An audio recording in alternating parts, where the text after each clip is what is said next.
After years of trying, 2013 could be the year some type of immigration reform is passed.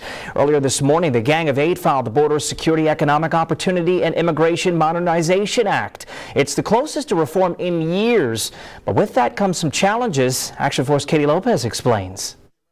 For 15 years, Monica Roy says she's been looking over her shoulder, worried that at any moment she could be taken from her children.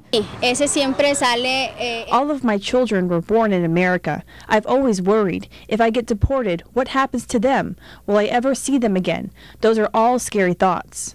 Monica says she chose to come to the U.S. over a decade ago for security. It's bad in Mexico. I'm better protected here. Plus, I can work and earn a living to take care of my children.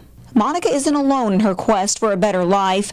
Millions of other immigrants have fought for years for some type of immigration reform.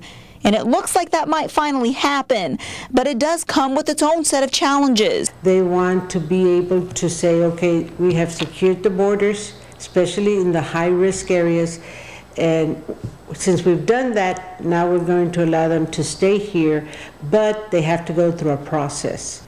And that process doesn't involve everyone. Juanita Campos is an immigration attorney in Weslaco.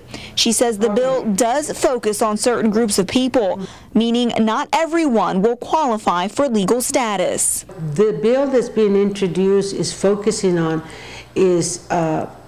agricultural workers, high-skilled workers, especially in the area of technology, and then you have your family-based immigration. Right now you have 4 million people waiting for a visa, and they were petitioned by a relative to come in, and there's no visas available.